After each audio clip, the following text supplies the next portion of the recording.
Good morning students, welcome to Pioneer Convent School. Students, as we are doing our chapter number 2, microorganisms, friend and foe. In the previous video, we did about the microorganisms, major group of microorganisms and useful and harmful microorganisms. In the today's video, we will study about food preservation. What do you understand by food preservation? Food means खाना, preserve करना, किसी चीज को संभाल के रखना. Food preservation is मतलब खाने को संभालना, खाने को अच्छे तरीके से रखना.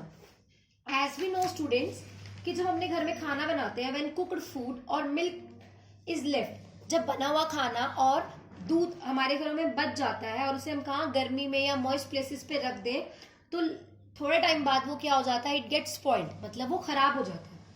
और वो खराब होता क्यों है? The food gets spoiled. क्यों होता है food spoiled? Due to the microbial contamination. किसकी वजह से होता है?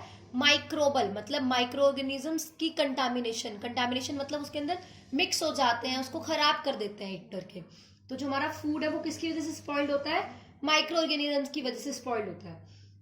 जो माइक्रो ऑर्गेनिजम्स होते हैं, most of micro organisms can not grow और मल्टीप्लाई. जो बहुत सारे माइक्रो ऑर्गेनिजम्स हैं वो ग्रो नहीं कर सकते और मल्टीप्लाई अपने आप को रिप्रोड्यूस नहीं कर सकते. कब नहीं रिप्रोड्यूस कर सकते? अगर ड्राई कंडीशन हो जाए या टेम्परेचर बहुत हाई हो जाए या टेम्परेचर बहुत लो हो जाए. इट मीन्स अगर हमें फूड को प्रिजर्व करना है तो हमें जो ये कंडीशन है ये कंडीशंस क्रिएट करनी पड़ेंगी. या तो क्या करें, चीज़ों को अपने सामान को बहुत ज़्यादा ड्राई कर दें. जैसे हम लोग अपने घरों में वीट्स को, गेहूं को स्टोर करने के लिए पहले उसे धूप लगा के रखते हैं ताकि क्या हो जाए, वो ड्राई हो जाए बिल्कुल ही. या टेम्परेचर इज वेरी हाई कर दें, जिससे हम दूध को उबाल के रख देते हैं, उसके बाद माइक्रो ऑर्गेनिज्म में ग्रो नहीं कर सकते. या temperature is very low, temperature को बहुत ज्यादा कम कर दें, मीन्स किसी चीज को फ्रिज में रख दें या डीप फ्रीजिंग उसकी कर दें. ऐसी कंडीशंस क्रिएट कर देंगे तो क्या होगा, माइक्रो ऑर्गेनिजम्स ग्रो नहीं होंगे. और अगर माइक्रो ऑर्गेनिजम्स ग्रो नहीं होंगे तो इट मीन्स क्या हो जाएगा, फूड स्पॉइल्ड होने से बच जाएगा. फूड स्पॉइल्ड होने से बच गया तो हमने क्या कर दिया, फूड को प्रिजर्व कर दिया. अगर आपके पास एग्जाम में एक 1 मार्क की डेफिनेशन आती है व्हाट इज फूड प्रिजर्वेशन, तो you have to write in this manner, the process by which spoilage of food is prevented using chemicals और physical method is called food preservation. एक ऐसी process जिसमें हम क्या करते हैं, स्पॉइलेज ऑफ फूड को प्रिवेंट करते हैं. किसके थ्रू? केमिकल और फिजिकल मेथड के थ्रू से हम क्या कहते हैं, फूड प्रिजर्वेशन. ये तो फूड प्रिजर्वेशन हो गया. आपको पता चल गया फूड स्पॉइल किसकी वजह से होता है, माइक्रोब्स की वजह से. माइक्रो ऑर्गेनिजम्स ग्रो कब कब नहीं करेंगे, इन 3 कंडीशंस में माइक्रो ऑर्गेनिजम्स ग्रो नहीं करेंगे. Let's start with the different methods of food preservation. Different methods of preserve food. Food को प्रिजर्व करने के डिफरेंट मेथड्स हैं. ये पिक्चर्स की फॉर्म में है, यहाँ ये फ्लो चार्ट की फॉर्म में टेक्निक्स बनी हुई है. दोनों ऑलमोस्ट सेम है. सबसे पहले हम प्रिजर्व कर सकते हैं ऑयल और विनेगर. ऑयल और विनेगर को यूज करके भी आप फूड को प्रिजर्व कर सकते हो. कैसे? जैसे हमारे घरों में जो अचार डलता है उसमें ऑयल डलता है, विनेगर भी डलता है, सिरके वाला अचार, तो उससे हमारा जो अचार है, जो पिकल है, वो लंबे टाइम तक चल सकता है. Storing in air tight container. हमारे घरों में जो राशन आता है, दाल चावल वगैरह, अगर उसे हम एयर टाइट कंटेनर में बंद करके रखें तो भी वो लॉन्ग टाइम तक चलता है. नॉर्मल हम एक भुजिया का पैकेट, नमकीन का पैकेट खोल के अगर रख दें तो वो सील जाती है, सिलहाब आ जाता है, खराब हो जाती है. अगर उसी पैकेट को हम किसी में डाल दें, एयर टाइट कंटेनर में पैक करके रख दें, तो वो लॉन्ग टाइम तक चलेगी. Next is a cool treatment. मैंने आपको बताया टेम्परेचर लो कर दो. कैसे? फ्रिज में किसी चीज को रख के. Hot treatment, temperature vary high कर दो, दूध को गर्म करके रख देते हैं जैसे हम. Preservation by common salting. एक मेथड है, सॉल्टिंग के मेथड से भी प्रिजर्व कर सकते हैं. फिश वगैरह को प्रिजर्व करते हैं. या आपने देखा होगा आपके घरों में जब भी पिकल डलता है, अचार डलता है, तो उसे पहले नमक लगा के धूप में सुखाया जाता है. पहले नमक लगा के छोड़ा जाता है 1 दिन तक, फिर उसके बाद उसको धूप में सुखाया जाता है ताकि वो लॉन्ग टाइम तक चल सके. Preservation by sugar. शुगर के साथ भी प्रिजर्वेशन करते हैं. किसकी? जेलीज वगैरह जो आती हैं मार्केट में, उनमें शुगर की कोटिंग लगी होती है ताकि वो लॉन्ग टाइम तक स्टोर होके चल सके. So these are the different methods of preserve food. Same as वही है, थर्मल, कूलिंग, ये क्या है, कंट्रोलिंग वाटर, पानी को ड्राई करना, केमिकल मेथड और केमिकल्स का यूज करना. ठीक है. So these are the techniques of food preservation. Let discuss one by one. Chemical method, सबसे पहला मेथड क्या है? Chemical method. केमिकल्स के थ्रू हम फूड को प्रिजर्व कर सकते हैं। Food can be preserve by using chemical substances. Chemical substances को यूज करके हम फूड को प्रिजर्व कर सकते हैं। That those chemical substances are known as food preservative. उन केमिकल सब्सटेंसेस को हम क्या कहेंगे? Food preservative. वो जो फूड प्रिजर्वेटिव होते हैं, जो केमिकल्स होते हैं, वो क्या करते हैं ऐसा फूड में से? They remove O2 from food. वो फूड से क्या रिमूव कर देते हैं? Oxygen gas. और जैसे ही फूड में से ऑक्सीजन गैस रिमूव हो जाएगी तो जो माइक्रोब्स हैं वो ब्रीद नहीं कर पाएंगे। उनको ब्रीदिंग के लिए ऑक्सीजन चाहिए, तो उनकी जो ग्रोथ है वो क्या हो जाएगी? Stop. In this manner chemicals use होते हैं कैसे? Food as a food preservative, food को प्रिजर्व करने के लिए। अब एग्जाम्पल है केमिकल्स के, chemical like sodium benzoate, citric acid, potassium meta bisulphate. ये 3 केमिकल्स है जिनको यूज किया जाता है। सोडियम बेंजोइड यूज होता है फ्रूट जूसेस में, जो पैकेट्स में मार्केट में जूस वगैरह आते हैं उनको लॉन्ग टाइम तक स्टोर करने के लिए। सिट्रिक एसिड यूज होता है कन्फेक्शनरी प्रोडक्ट्स में। पोटेशियम मेटासल्फेट यूज होता है जैम्स और जेलीज में। So this is our first method. Next is the preservation by common salt. Common salt का यूज करके, और इस मेथड को हम सॉल्टिंग भी कहते हैं क्योंकि सॉल्ट का यूज हो रहा है। सॉल्ट के अंदर उस सब्सटेंस को बिल्कुल कोटिंग कर दे सॉल्ट की, तो उसे प्रिजर्व कर सकते हैं। कौन कौन से सब्सटेंस प्रिजर्व किए जाते हैं इससे? Meat, fish and raw mango, मतलब कच्चा आम जिसका हम अचार बनाते हैं। नमक लगाने से होता क्या है? क्या होता है? ड्रोज आउट वाटर फ्रॉम फूड। उस फूड से सारा पानी बाहर निकल आता है नमक लगाने से। वैसे भी आपने देखा होगा, आपकी मम्मी मूली के परांठे भी बनाती है तो उसमें नमक डाल देती है और उसके बाद उसको निचोड़ देती है, क्योंकि मूली का पानी ज्यादा निकल जाता है। क्योंकि नमक की वजह से क्या होता है? वाटर ड्रॉ आउट हो जाता है। ठीक है, और जैसे ही पानी निकल जाएगा तो माइक्रोब की ग्रोथ रुक जाएगी, क्योंकि माइक्रोब्स को क्या नहीं मिलेगा? पानी नहीं मिलेगा उनकी ग्रोथ के लिए। So this is our second method. Third method is preservation by sugar.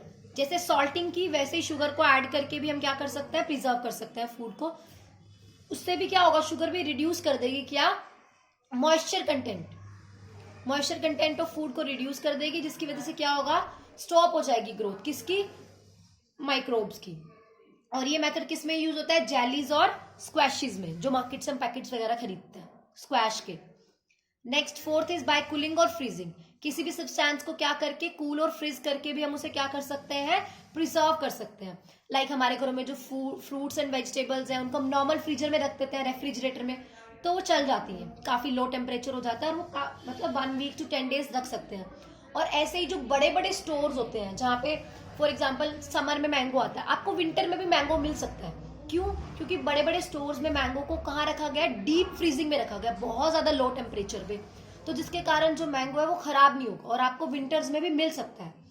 So deep freezing करने से क्या हुआ? टेम्परेचर लो हो गया, जिस वजह से क्या हो गया? माइक्रोब्स की ग्रोथ क्या हो गई? स्टॉप, और जो फूड है वो स्पॉइलेज से बच गया। So these are 4 method, same as. ऐसे ही आपकी बुक में और मेथड दिए गए। Look at this picture, look at this page of your book. हम कर चुके हैं chemical method, common salting, sugar, oil और विनेगर मैं आपको बता चुकी हूँ। जो आप क्या कहते हैं, मस्टर्ड ऑयल का हम यूज करते हैं किसमें? पिकल्स डालने के लिए। विनेगर का भी हम यूज करते हैं। इस तरीके से हम अपने अचार को लॉन्ग टाइम तक चला सकते हैं।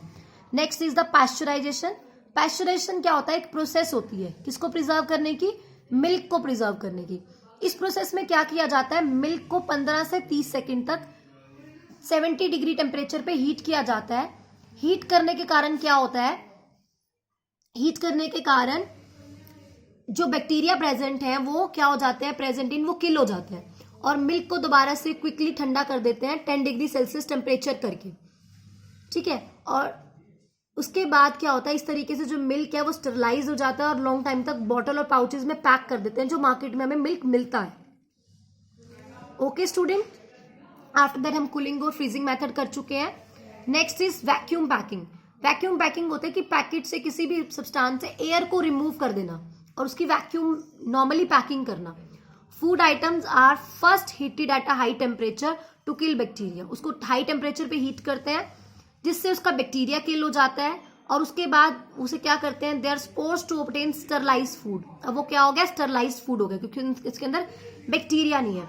और उसको फिर एयर टाइट कैंस वगैरह में पैक कर दिया जाता है जिसके अंदर एयर नहीं होती, और उसे हम क्या कहते हैं? Vacuum packing.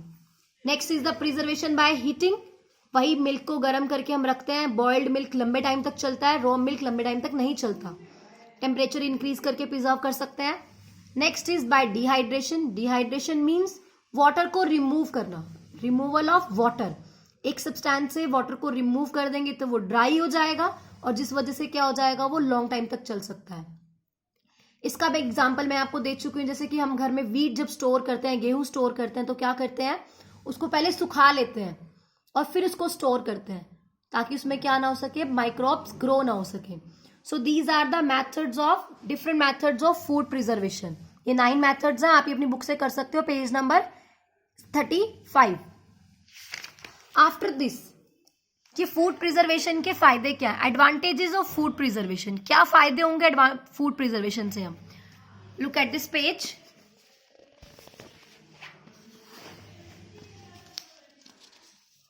Advantages of food preservation, अगर आप फूड को स्टोर करके रखेंगे, बचाएंगे, तो क्या होगा, वेस्टेज ऑफ फूड कम हो जाएगी।